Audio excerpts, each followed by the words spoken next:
Hi, everybody. I'm Ariana Boussard-Reifel. I'm a jewelry designer, normally based in New York City, but because of COVID, I'm working remotely on my family ranch here in Montana. I couldn't miss up the opportunity to show you guys what a beautiful place this is. So here I am in the Mission Mountains, part of the Rockies. This is the ranch that I was born and raised on, and both my parents are artists, so I'm very lucky that when my husband and I moved out here in March, because I was pregnant, I had a studio to move into. So I want to show you my remote working studio. And actually, we are also still running half the business in Brooklyn. So after a little bit, we're going to pop over to Dumbo, and Ariel, my studio manager, is going to introduce you to that space. It's a little crazy, the steps that we're all going through to make it through this weird time. So these are old barns that have been on this property since the 1800s. And my mom and dad built the property out and turned it into an art space in the 70s. Come on in.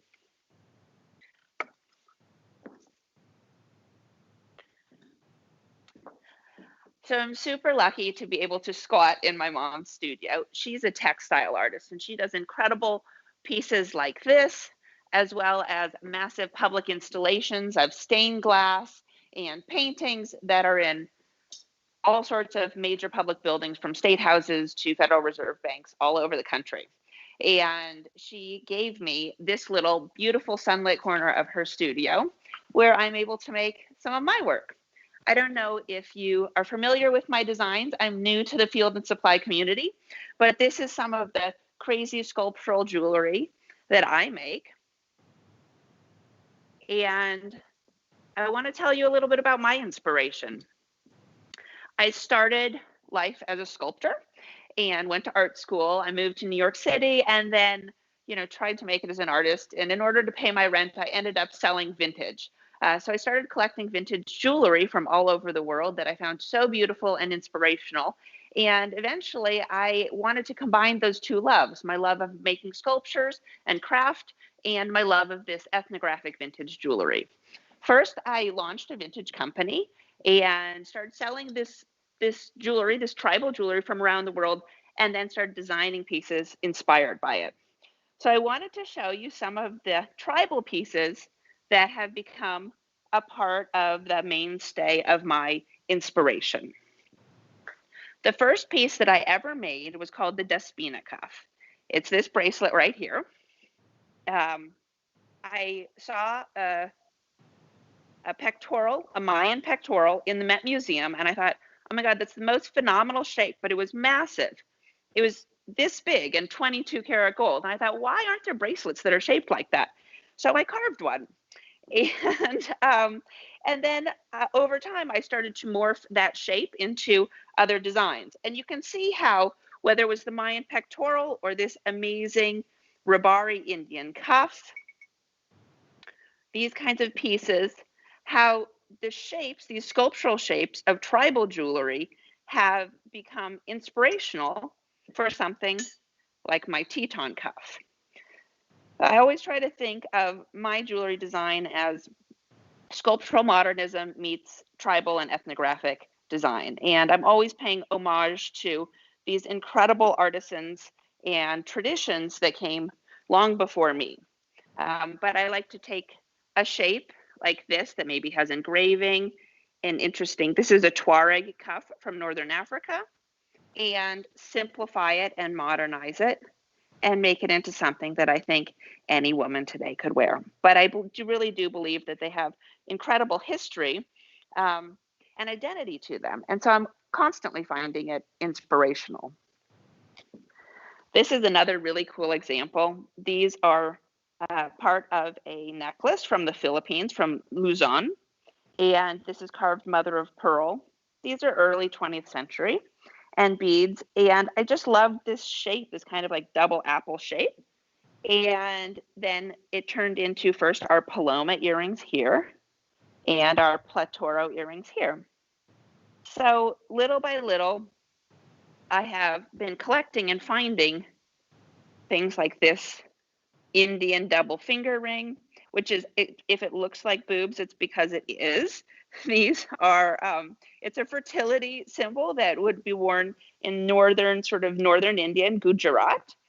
And then I loved that double finger look, but I just thought maybe it was a little bit too decorative.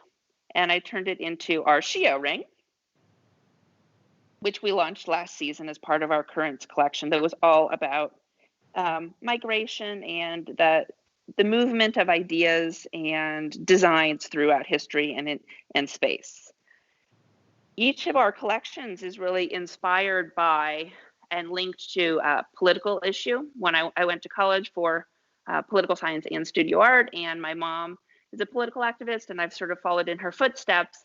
And especially in this time, I think it's really important to use our artwork and our voice and our platform to talk about the things that are important to us.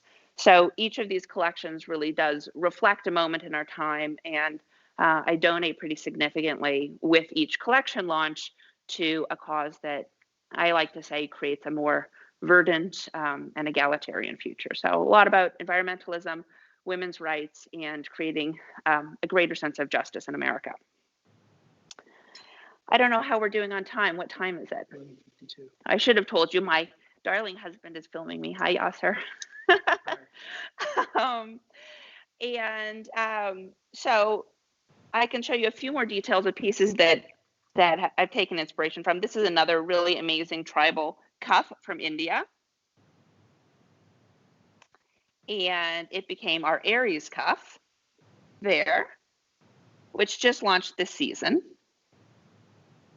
So you can see, you might not think of it as being tribal design when you initially see it, but the way that, but when you look at the derivation and the inspiration, I think it's really clear how beautiful the pieces are that it comes from, and how interesting. I mean, I find them so interesting. I actually almost like it better than my own design.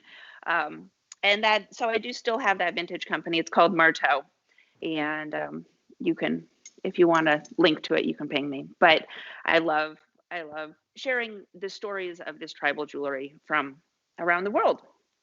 I'll show you a little bit more of the studio here, and then, oh, to turn it off? She has to keep it on. Okay, just. Oh, sorry. I bet you guys want to see a little bit of the process. So that is where we are going to do a split screen. One half of the team, I'll stay here in Montana, and then we'll teleport you to Ariel, our studio manager, who is in our Dumbo studio in Brooklyn. But I'll first show you a little bit about how we make this jewelry. Carved it, is that from wax? And Brad wanted to know how you spell the name of your. Oh, can you guys hear me? My headphone fell out. Yeah? Oh, perfect. So I got two questions. Aaron, yes, we carve from wax, and I want to show it to you. So it's all lost wax method, which is really in keeping with my designs, because it's an ancient tradition. And this is a way of making that's happened since ancient Egypt. And initially, you could use any number of things. You could carve a shape out of a stone. You could dig into sand and pour molten metal into that mold. The way it happens now in contemporary jewelry design is that a wax would be carved initially. I don't have any of my originals, but then you'd make a mold, and from that mold would be made a pink wax like this. So this is wax. It's breakable. It's and this would be, in order to replicate the jewelry. This, you can see, is our bast cuff, is what it turns into. In order to replicate the jewelry, this would be invested in plaster, heated up so that the wax would melt out, and then molten metal is poured into that negative space.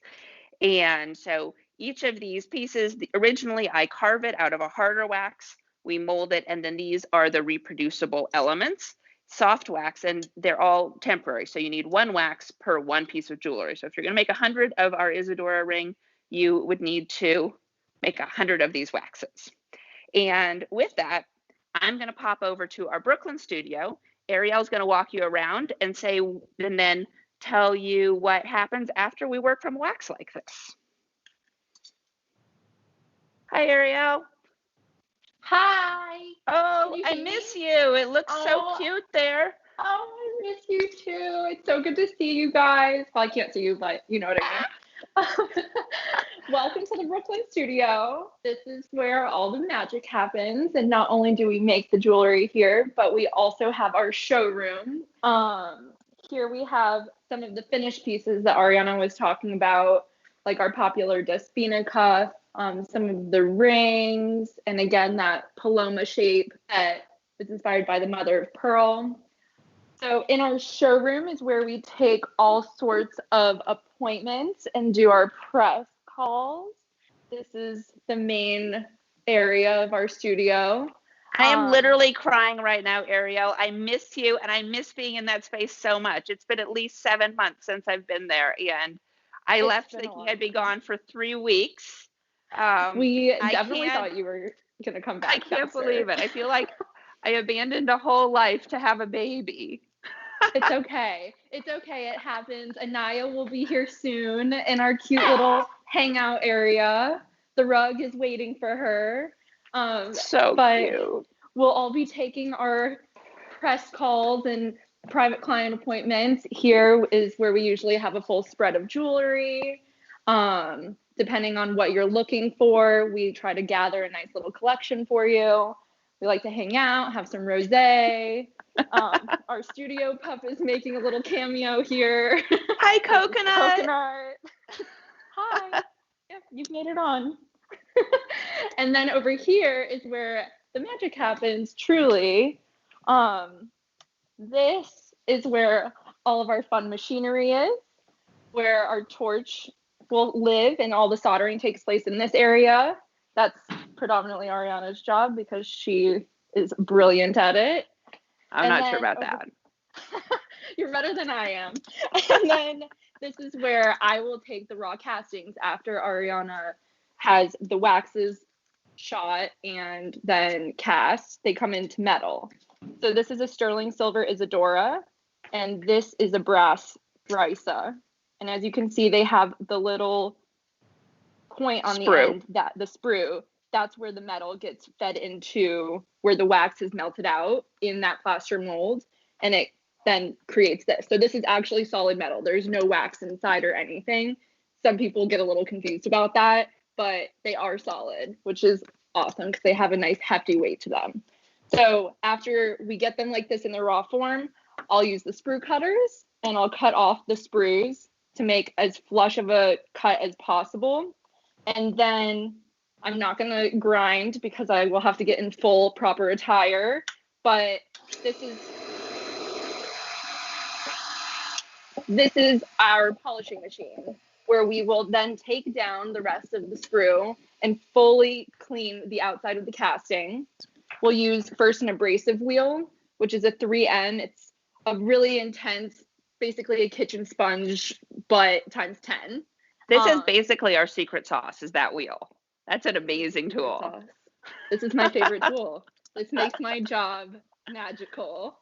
And then after that, we do a little polishing with this buff. First, we use this one, which is a little bit harder, and we put this Tripoli, which is the compound, on it while it's on the wheel, of course. And then sometimes we'll use a little softer muslin buff. But then after that, we put the rings in this other awesome little contraption called a tumbler, where they sit and tumble for a while. Eventually, we get something that is shinier. The tumbler is amazing. It has little teeny pieces of metal shot in it, and it will actually shine metal just by rotating it ad infinitum. It's pretty crazy doing this remotely because, as you can see, Ariel's job is really crucial, getting all of the castings to be polished and beautiful. And but then say if it wasn't a ring, if it was an earring, it would have to have a post soldered on or different kinetic elements put together. Like if we were, well, let's see, these are all single pieces, but these are all pieces that I have soldered that are not yet finished. So there's the casting, and then we're going to solder on a wire like this, or a post like that. And so to do it the way that we are currently operating, she will have cleaned all of those castings, which are made in New York's Diamond District out of recycled metal, and then she ships them all to me, and I do the soldering. But because she's so much better at polishing than I am, I then ship everything back to her, and she finishes all of the polishing until we have final pieces of jewelry, which is pretty nuts. How many steps there are in the whole thing. It is. And then, of course, we have to pack it and ship it. And then we get all the awesome Instagram pictures from you guys. Exactly. Thank We you. love it. Yeah. Yeah, and I should say, since we are giving now, all of our money to FedEx, we do carbon offset. We do carbon offset everything because I know what a big burden it is on the planet to ship it back and forth and back and forth. But I want to show you guys some of my favorite pieces. And Ariel, you should show us some. You're wearing some of them. You should show us some of your favorite pieces too. Okay. Shall we yes, I walk will. over here? I did see a couple of questions come in. One, where in Brooklyn is our studio? We're in Dumbo. We're on the Dumbo waterfront. Ariel, you could show them the Brooklyn Bridge, which I missed that view so much. We'll go over to the window. I think that maybe we can catch just a little glimpse of the Manhattan overpass. I don't think we can see the Brooklyn Bridge from Oh, you're right. here. That's the other side of the building. It's been a minute since yes. I've been there. So, sorry the screen's there, but you can kind of see the Manhattan Bridge over there in the distance. So yeah, we're really lucky to have this space. And even though we're only part-time using it, it's really awesome to have it. And I think we've got two pretty cool spaces. We're pretty lucky all around. We do. We have also the contrast of the city and the country. It's really nice to kind of bounce ideas off of. City mouse, country mouse. Exactly. Definitely what it is happening right now. Pretty crazy. Let me show you some of my favorite designs. Ariel, feel free to cut in and tell us about any of your favorite ones too. Let's walk over here. Okay. I can't see what you're doing, but that's true. But you can.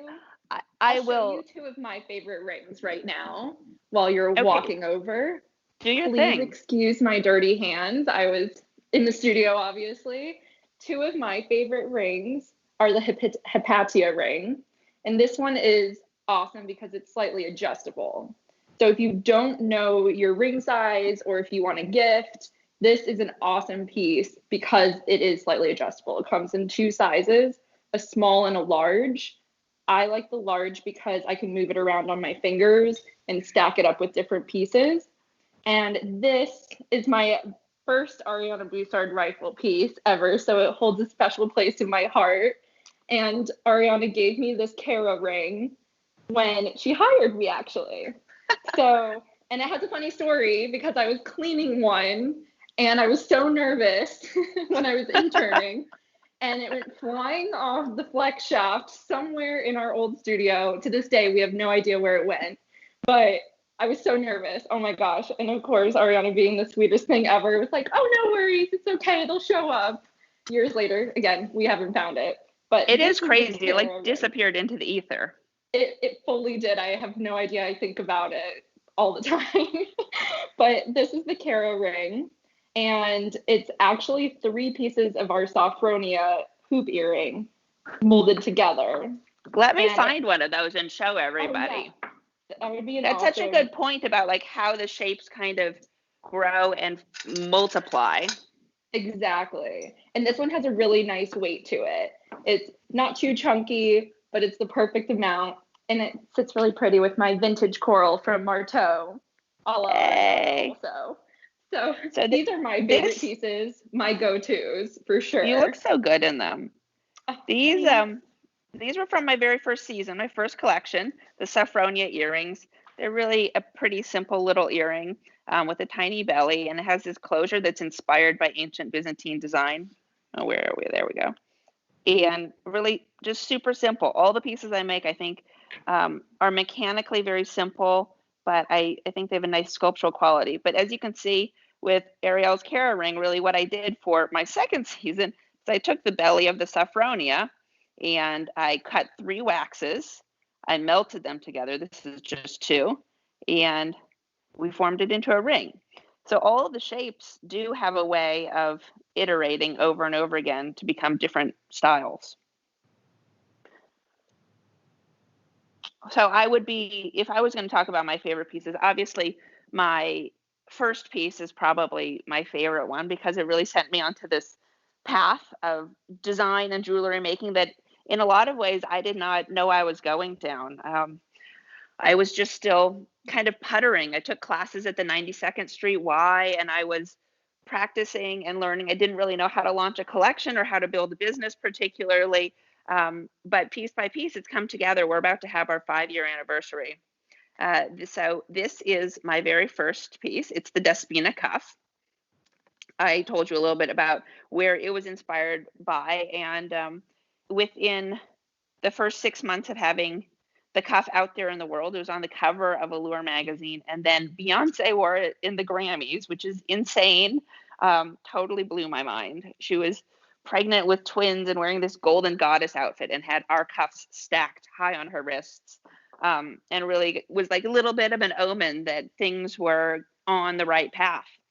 So I love that guy. And I know that you guys can see my collection. There's sort of an edited version, curated version of our collection that's live on Field and Supply right now. I believe right below this video screen is a link where you can shop it. And for this weekend only, because I am new to the Field and Supply community and I'm so grateful to meet you guys and be a part of it, we're doing 10% off anything that you buy through the website.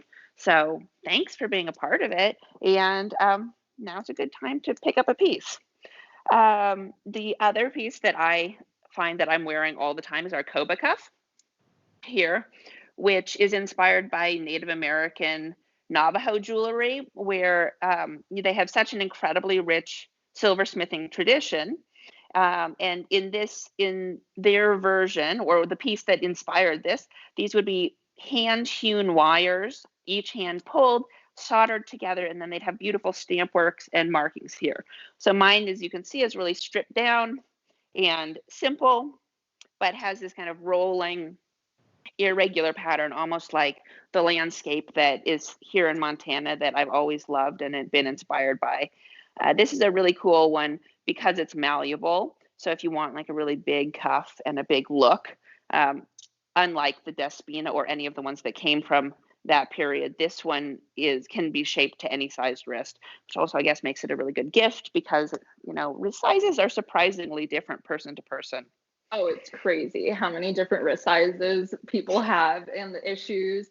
But the Despina does come in 3 different sizes also. That's true. You do have the small and then the medium, which you can tell. Actually, this is a large. There's a big difference. That's the large. Yeah. So this is the small and this is the large. But most people are medium. We're both mediums. Yeah. This is another piece that I really love. It's our Obi hair comb. This one I think I love not so much for its practicality, although it actually is a great hair comb for someone who's got a pile of hair like I do. But I love it because it sort of sits as a sculptural object. So it kind of harkens back to my roots. Making it's like a little creature. Exactly. It's this funny little creature. This was actually inspired by Brancusi. A lot of you probably know his famous sculpture or series of sculptures called Bird in Flight, where this was carved out of marble and it's quite massive. I loved that form. I loved the belly and the tapered quality of it. And so I took that shape and threw some crazy tines on it, and here it becomes a really nice little hair comb. I'll wear my hair like this. It probably looks a little bonkers. Do we have any other questions? Is there anything else that people want to know about? Oh, how fun. Oh, hi, Erin. It's so nice to see you. Hi, guys. Oh, and we did have one question about how to spell my vintage company. I'll show you guys this card. It's Marteau, which in French is hammer. I always loved that idea of a hammer, both because it's a great tool for making jewelry, of course, but also it's sort of a weapon of change and, you know, thinking about women and women's work, I always like to embrace something that feels kind of like badass and powerful.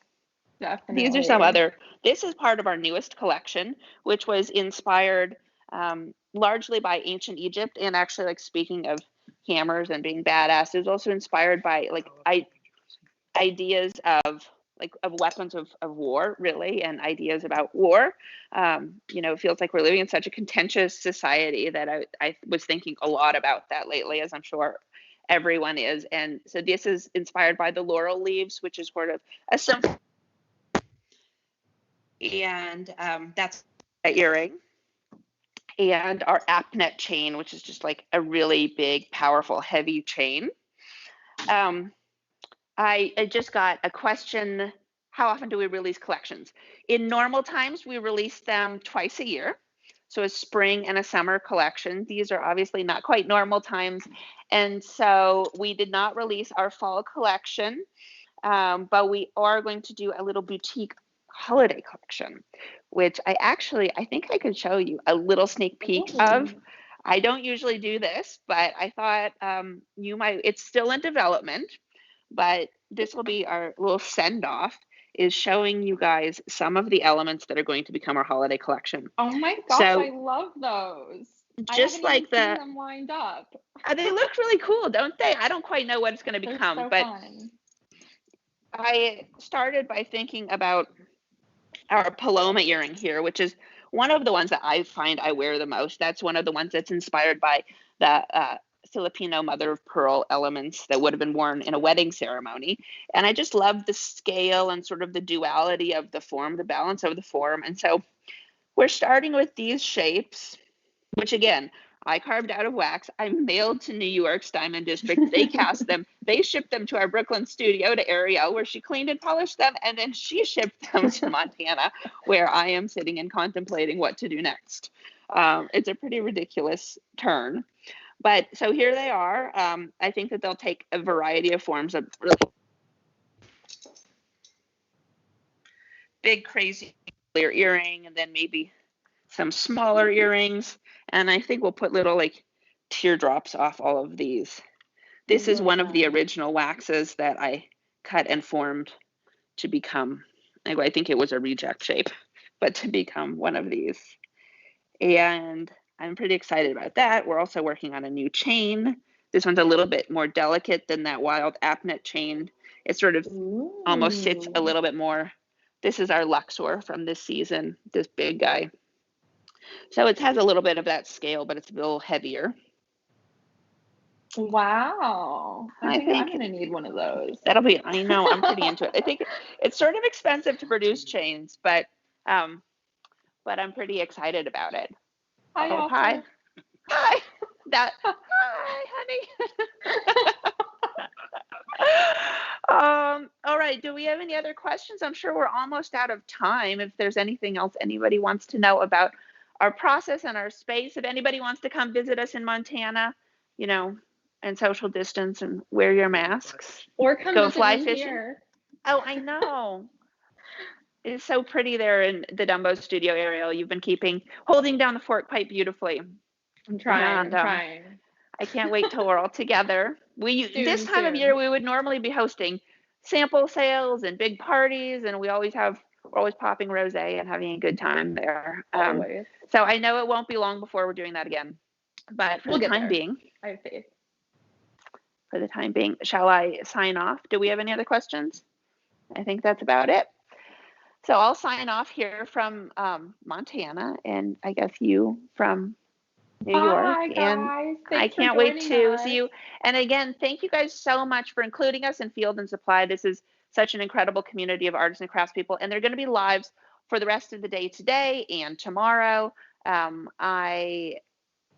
going to be watching them. I've been watching all weekend. I've learned so much about different people's craftsmanship and process and different tools, which is really inspiring.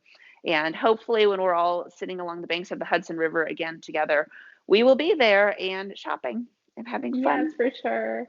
Thank you so much. And thank you, Chad, for setting this all thanks, up. We team. Really appreciate it. Really appreciate it. I'll talk to you later, Ariel. Thanks so much. Love Bye. You guys. Bye. Bye.